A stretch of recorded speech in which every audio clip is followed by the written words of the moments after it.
Le projet s'appelle Conciliation études-travail. C'est vraiment visé pour les adolescents de 15 à 16 ans et plus. On pourrait même faire le cégep. C'est difficile à rentrer au cégep, mais on pourrait faire le cégep aussi.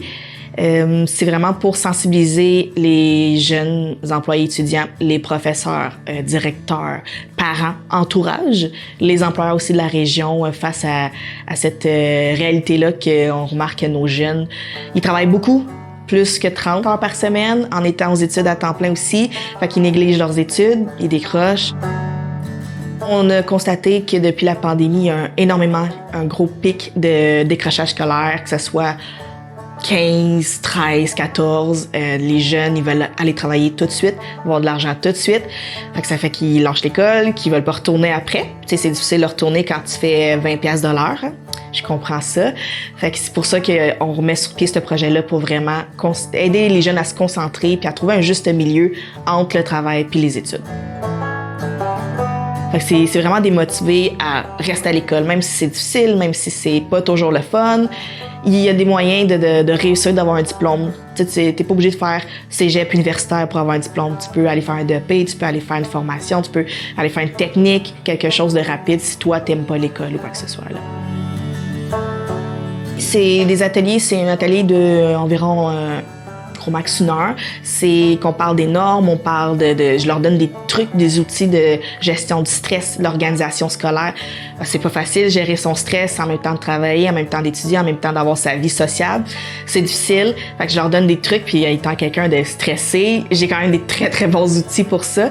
On parle aussi de tout ce qui est les employeurs. Comment reconnaître un bon employeur de nos jours? C'est quoi tu devrais regarder quand tu vas porter ton CV? C'est quoi tu dois faire pour une entrevue? Fait que, tu sais, je leur parle de motivation, de la zone de confort, puis tout ça, là, ouais. Tu sais, moi, je leur dis pas de pas travailler, d'avoir un emploi. C'est correct qu'il y ait un emploi, ça les aide, ça les maintient aussi souvent. Puis ça leur donne une liberté qu'ils veulent. Puis tu sais, moi, c'est juste de leur faire comprendre que tu veux travailler, OK, mais il y a un juste milieu quand tu es aux études. Travailler 30 heures puis être à l'école à temps plein, c'est pas bon, là. Tu sais, tu vas lâcher quelque chose à quelque part. Fait que c'est vraiment de les sensibiliser aux 15 heures, 20 heures gros max, là. Mon premier mandat, ça a été de, justement, rentrer dans les écoles. Fait que ça a été de pousser, d'écrire au directeur, même d'appeler souvent. Oui, ils sont intéressés, mais au début, c'est toujours un petit peu plus difficile. Ils ont tout le temps plein de monde qui vient dans les écoles. Fait que des fois, ils sont comme une autre personne. Ça a été de prouver que ça allait donner de quoi, ce projet-là. Puis comme de fait, on a réussi à avoir 365 jeunes en 4 mois. Fait que je pense que c'était très utile pour les jeunes, là. C'est sûr que notre prochaine étape, ce serait de vraiment avoir du temps pour parler aux parents. Je comprends, les parents, ils sont occupés et tout ça, mais on a constaté que si les parents faisaient partie de la solution, ce serait encore meilleur pour aider nos jeunes. Parce que souvent, les jeunes, ils oublient de dire des trucs à leurs parents. J'ai constaté ça dans les écoles. J'ai constaté aussi que les parents étaient pas très au courant du nombre d'heures que leurs jeunes faisaient, qu'est-ce qu'ils faisaient comme emploi aussi, comment ça allait à l'école, la motivation était rendue à quel stade. Fait que c'est sûr que ce serait quelque chose pour nous de très motivant d'aller chercher les parents pour justement les sensibiliser à cette cause-là aussi, là.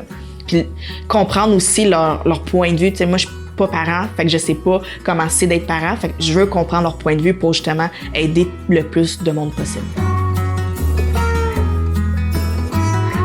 Le message que j'aimerais faire, c'est vraiment aux parents, c'est d'écouter nos jeunes. Souvent, ils parlent pas, mais quand ils parlent, c'est très important de les écouter. C'est là qu'ils vont nous dire que ça va pas bien ou que ça va ou qu'ils ont des problématiques. C'est extrêmement important d'être alerte aux signes avant-coureurs, avant le décrochage, avant la santé mentale aussi. On a remarqué que le décrochage est très, très intense sur la santé mentale de nos jeunes. Encore là, la pandémie n'a pas aidé, mais c'est encore pire, tu sais. Fait que c'est vraiment de rester à l'écoute de nos jeunes, puis de comprendre aussi leur situation, veut pas. Je sais que c'est pas facile en tant que parent. Des fois, on n'a pas nécessairement le temps de poser des questions précises à nos jeunes, puis souvent, ils nous répondent pas. Mais c'est vraiment d'être alerte, malgré tout, à tous ces signes-là.